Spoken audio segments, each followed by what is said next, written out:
శాంతి 12/12/2024 సాకార ఈశ్వరీయ మధుర మహావాక్యాలు. మధురమైన పిల్లలు, ఈ చదువును ఏదైతే తండ్రి చదివిస్తారో ఇందులో అపారమైన సంపాదన ఉంది. అందుకే ఈ చదువును బాగా చదువుకుంటూ ఉండండి. లింక్ ఎప్పుడూ తెగిపోకూడదు. ప్రశ్న: ఎవరైతే వినాశకాలే విపరీత బుద్ధి కలవారిగా ఉన్నారో వారికి మీకు చెప్పే ఏ విషయంపై నవ్వు వస్తుంది?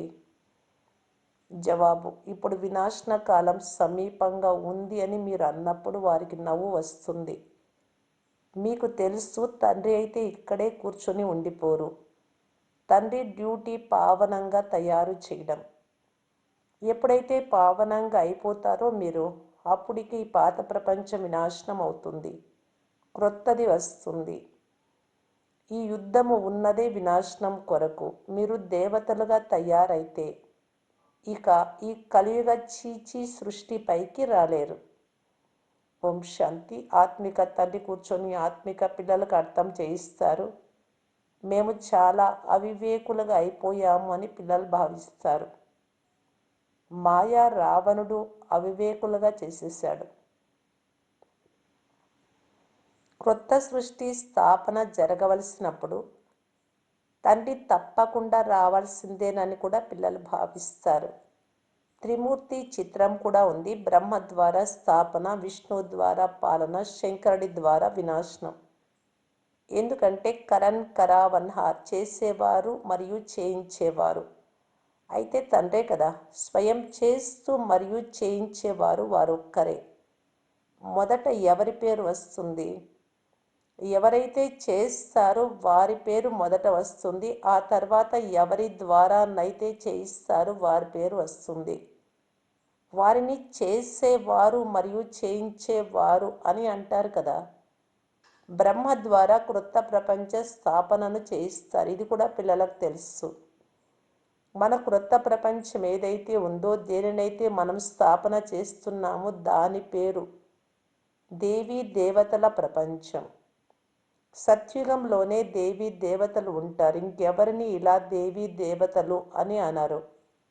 అక్కడ అసలు మనుషులు ఉండరు. కేవలం ఒక్క దేవీ దేవతా ధర్మమే ఉంటుంది. ఇంకా ఏ ధర్మం ఉండదు. తప్పకుండా మనము దేవీ దేవతలుగా ఉండే వారము అని ఇప్పుడు పిల్లలైన మీకు స్మృతిలోకి వచ్చింది.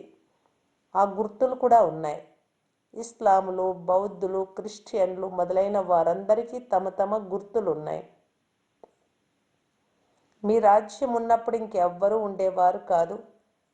ఇప్పుడు మళ్ళీ ఇతర ధర్మాలు అన్నీ ఉన్నాయి, కానీ మన దేవతా ధర్మమే లేదు. గీతలో చాలా మంచి మంచి పదాలు ఉన్నాయి, కానీ ఎవరు అర్థం చేసుకోలేరు. తండ్రి అంటారు, వినాశన కాలంలో విపరీత బుద్ధి మరియు వినాశన కాలంలో ప్రీతి బుద్ధి. వినాశనం అయితే ఈ సమయంలోనే జరగాలి. తండ్రి రావడం కూడా సంగమ యుగంలోనే వస్తారు. పరివర్తన జరిగే సమయంలో వస్తారు. తండ్రి మీకు దీనికి బదులుగా అన్ని క్రొత్తవే ఇస్తారు. తండ్రి కంసాలి కూడా, చాకలి కూడా, గొప్ప వ్యాపారి కూడా. ఏ ఒక్కరూ మాత్రమే తండ్రితో వ్యాపారం చేస్తారు. ఈ వ్యాపారంలో అయితే అపారమైన లాభం ఉంది. చదువులో ఎంతో లాభం ఉంటుంది. చదువు అనేది సంపాదన అని మహిమ కూడా చేయడం జరుగుతుంది. అది కూడా జన్మ జన్మాంతరాల కొరకు సంపాదన. కావున ఇటువంటి చదువును బాగా చదువుకోవాలి కదా. అది కూడా నేను చాలా సహజంగానే చదివిస్తాను. కేవలం ఒక వారం అర్థం చేసుకొని ఆ తర్వాత ఇక ఎక్కడికైనా వెళ్ళండి. మీ వద్దకు చదువు వస్తూనే ఉంటుంది, అనగా మురళి లభిస్తూనే ఉంటుంది. తద్వారా ఇక ఎప్పుడూ తండ్రితో లింకు తెగిపోదు. ఇది ఆత్మలకు పరమాత్మతో లింక్. గీతలో కూడా ఈ మాటలు ఉన్నాయి. వినాశన కాలంలో విపరీత బుద్ధి వినశ్వంతి, ప్రీతి బుద్ధి విజయంతి. ఈ సమయంలో మనుషులు ఒకరినొకరు ఖండించుకుంటూ హతమార్చుకుంటూ ఉంటారు అని మీకు తెలుసు. వీరిలో ఉన్నంత క్రోధము లేక వికారం ఇంకెవరిలోనూ ఉండదు. ద్రౌపది పిలిచింది అన్న గాయనం కూడా ఉంది. మీరందరూ ద్రౌపదులేనని తండ్రి అర్థం చేయించారు. భగవాను వాచ: తండ్రి అంటారు, పిల్లలు ఇప్పుడు వికారాలలోకి వెళ్ళకండి, నేను మిమ్మల్ని స్వర్గంలోకి తీసుకెళ్తాను. మీరు కేవలం తండ్రినైనా నన్ను మాత్రమే స్మృతి చెయ్యండి. ఇప్పుడు ఇది వినాశన కాలం కదా, ఎవరి మాట వినరు, కొట్లాడుకుంటూనే ఉంటారు. శాంతిగా ఉండండి అని వారికి ఎంత చెప్పినా కానీ శాంతిగా ఉండనే ఉండరు. తమ పిల్లలు మొదలైన వారితో విడిపోయి యుద్ధ మైదానంలోకి వెళ్తారు. ఎంతమంది మనుషులు మరణిస్తూ ఉంటారు. మనుషులకి ఏ విలువ లేదు. ఏదైనా విలువ ఉంది అంటే, మహిమ ఉంది అంటే అది ఈ దేవి దేవతలదే. ఇప్పుడు మీరు ఇలా తయారయ్యేందుకు పురుషార్థం చేస్తున్నారు. మీ మహిమ వాస్తవానికి దేవతల కన్నా ఎక్కువ ఉంది. మిమ్మల్ని ఇప్పుడు తండ్రి చదివిస్తూ ఉన్నారు. ఇది ఎంత ఉన్నతమైన చదువు. చదువుకునేవారు అనేక జన్మల అంతిమంలో పూర్తిగా తమో ప్రధానంగా ఉన్నారు. నేనైతే సదా సతో ప్రధానంగానే ఉంటాను. తండ్రి అంటారు, నేను పిల్లలైన మీకు విధేయుడైన సేవకుడుగా వచ్చాను. మీరు ఎంత చీచీగా అయిపోయారో ఒక్కసారి ఆలోచించండి. తండ్రి మనల్ని వాహ్గా తయారు చేస్తారు. భగవంతుడు కూర్చొని మనుషులను చదివించి ఎంత ఉన్నతంగా తయారు చేస్తారు. స్వయం తండ్రి అంటారు, నేను అనేక జన్మల అంతిమంలో మిమ్మల్ని అందరినీ తమో ప్రధానం నుండి సతో ప్రధానంగా తయారు చేయడానికి వచ్చాను.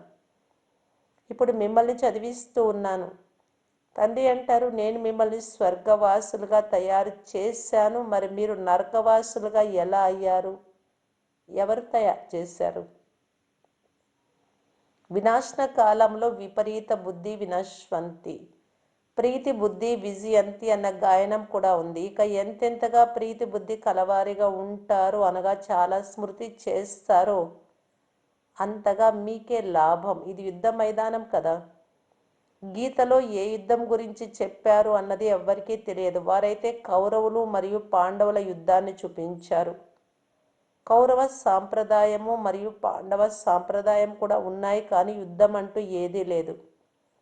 ఎవరికైతే తండ్రి గురించి తెలుసో వారిని పాండవులు అని అంటారు. వారికి తండ్రి పట్ల ప్రీతి బుద్ధి ఉంటుంది.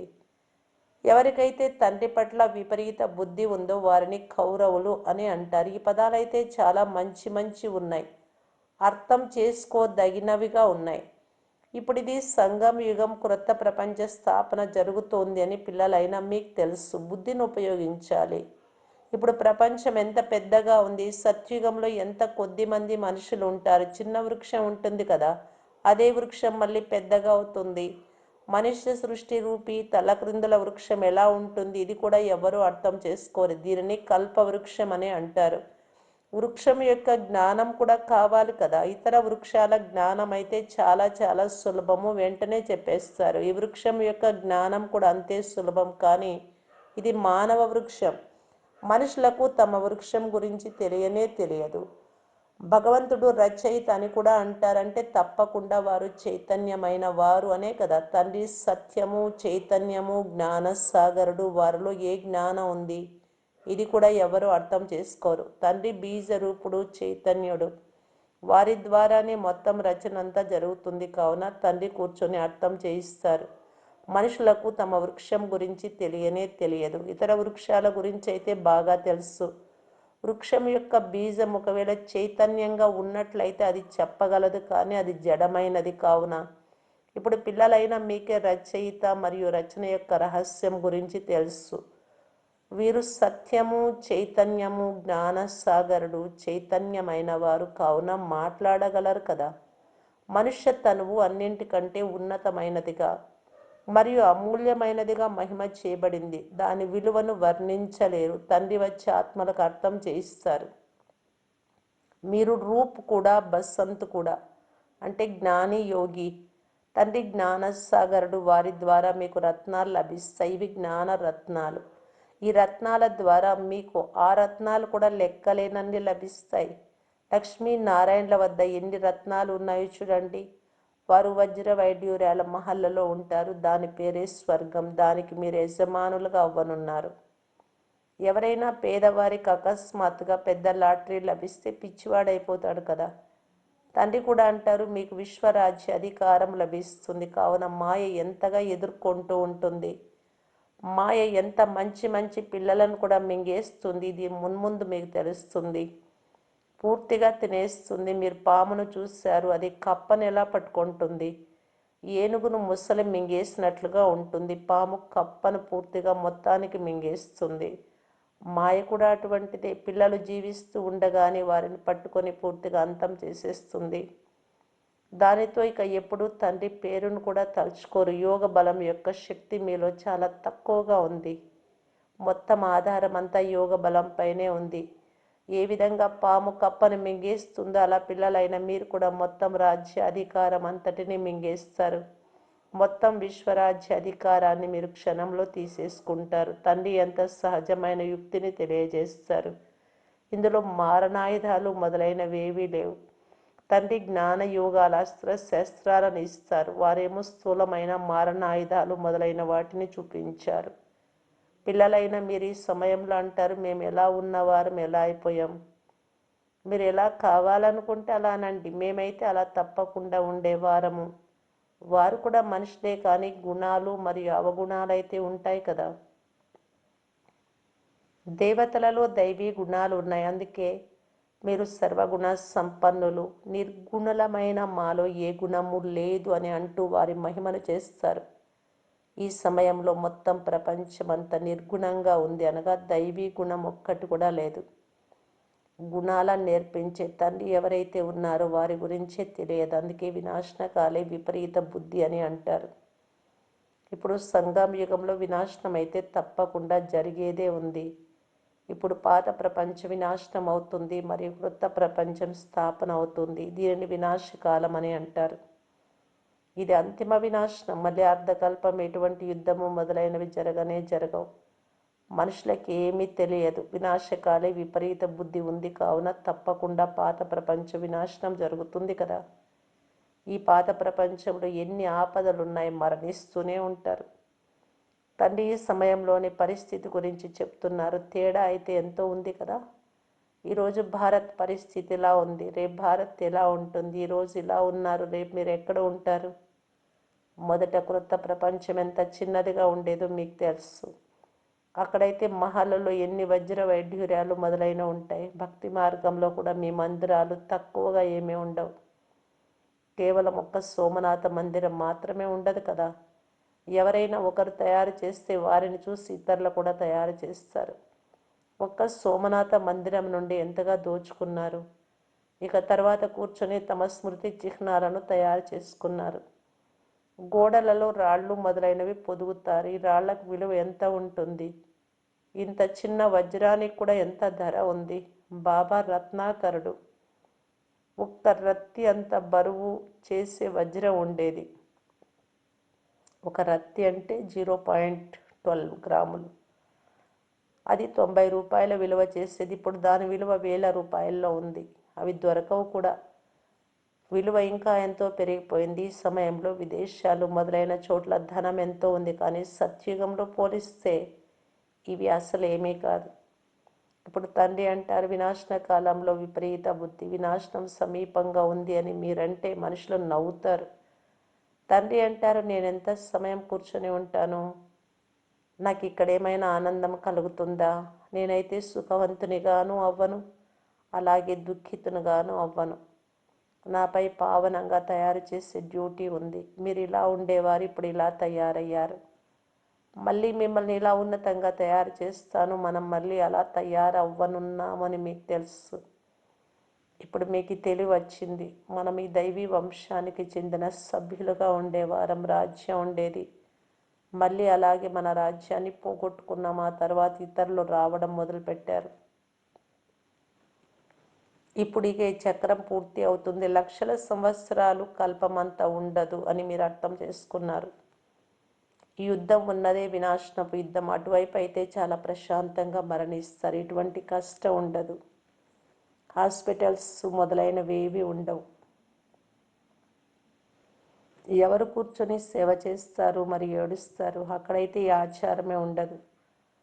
వారి మృత్యువు చాలా సహజంగా అవుతుంది. ఇక్కడైతే దుఃఖితులుగా అయి మరణిస్తారు. ఎందుకంటే మీరెంతో సుఖాన్ని పొందారు, కావున దుఃఖాన్ని కూడా మీరు చూడాలి. రక్తపు నదులు ఇక్కడే ప్రవహిస్తాయి. వారు ఈ యుద్ధం మళ్ళీ శాంతిస్తుంది అని భావిస్తారు, కానీ ఇది శాంతించదు. వేటగానికి వేట, వేటకు మృత్యు. మీరు దేవతలుగా అవుతారు. ఇక కలియుగ చీచి సృష్టిపైకైతే మీరు రాలేరు. గీతలో కూడా ఉంది. భగవాను వాచ వినాశనాన్ని కూడా చూడు మరియు స్థాపనను కూడా చూడు. సాక్షాత్కారం జరిగింది కదా, ఫలానా ఫలానా వారు ఇలా అవుతారు అని. ఈ సాక్షాత్కారాలన్నీ అంతిమంలో జరుగుతాయి. అప్పుడు ఆ సమయంలో ఏడుస్తారు, చాలా పశ్చాత్తాపడతారు, శిక్షలు అనుభవిస్తారు. తమ భాగ్యాన్ని చూసి పశ్చాత్తాపడతారు, కానీ వారేం చేయగలరు? ఇదైతే 21 జన్మలకు లాటరీ. స్మృతి అయితే కలుగుతుంది కదా. సాక్షాత్కారాలు లేకుండా ఎవరికి శిక్షలు లభించవు. న్యాయసభ కూర్చుంటుంది కదా. అచ్చా, మధురాతి మధురమైన అపురూపమైన పిల్లలకు మాతా పిత బాప్ దాదాల ప్రియ స్మృతులు మరియు గుడ్ మార్నింగ్. ఆత్మిక పిల్లలకు ఆత్మిక తండ్రి నమస్తే. ధారణ కొరకు ముఖ్య సారం. ఫస్ట్ పాయింట్, స్వయంలో జ్ఞానరత్నాలను ధారణ చేసి రూపు మరియు బసంతగా జ్ఞాని యోగిగా అవ్వాలి. జ్ఞానరత్నాల ద్వారా విశ్వరాజ్య అధికారం యొక్క లాటరీని తీసుకోవాలి. సెకండ్ పాయింట్, ఈ వినాశన కాలంలో తండ్రిపై ప్రీతిని ఉంచి ఒక్కరి స్మృతిలోనే ఉండాలి. అంతిమ సమయంలో పశ్చాత్తాపడవలసి వచ్చే విధమైన లేక భాగ్యాన్ని చూసి పశ్చాత్తాపడవలసి వచ్చే కర్మలేవి చేయకూడదు. వరదానం, సదా స్నేహిలుగా ఈ ఎగిరే కళ యొక్క వరదానాన్ని ప్రాప్తి చేసుకునే నిశ్చిత విజయీ నిశ్చింత భవ. స్నేహి పిల్లలకు బాప్ దాదా ద్వారా ఎగిరే కళ యొక్క వరదానం లభిస్తుంది. ఎగిరే కళ ద్వారా క్షణంలో బాప్ దాదా వద్దకు చేరుకున్నట్లయితే ఏ రూపంలో వచ్చిన మాయ అయినా సరే అది మిమ్మల్ని తాకను కూడా తాకలేదు. పరమాత్మని ఛత్రఛాయ లోపలికి మాయ నీడ కూడా రాలేదు. స్నేహము శ్రమను మనోరంజనంలోకి పరివర్తన చేసేస్తుంది. స్నేహము ప్రతి కర్మలో నిశ్చిత విజయీ స్థితిని అనుభవం చేయిస్తుంది. స్నేహి పిల్లలు అన్ని వేళలా నిశ్చింతులుగా ఉంటారు. స్లోగన్, నథింగ్ న్యూ స్మృతి ద్వారా సదా అచలంగా ఉన్నట్లయితే సంతోషంతో నాట్యం చేస్తూ ఉంటారు. అవ్యక్త ఇషారా, సదా సంతుష్టంగా ఉంటూ అందరినీ సంతుష్టం చేసే సంతుష్ట మణిగా కావటానికి బాప్ దాదా తెలియజేస్తూ ఉన్నారు. సంగమ యుగం యొక్క విశేష వరదానము సంతుష్టత. ఈ సంతుష్టతకు బీజము సర్వప్రాప్తులు. అసంతుష్టతకు బీజం అప్రాప్తి అనగా లోటును అనుభవం చేయడం. బ్రాహ్మణులైన మీ గాయనం, అప్రాప్తి అనేదే లేదు ఏ వస్తువు బ్రాహ్మణుల ఖజానాలు అనగా బ్రాహ్మణుల జీవనంలో. మరి అసంతృప్తి ఎందుకు? ఎప్పుడైతే వరదాత దాత యొక్క భండారం భర్పూరుగా ఉందో, ఇంత పెద్ద ప్రాప్తి, మరి అసంతృప్తి ఎందుకు? ఓం శాంతి.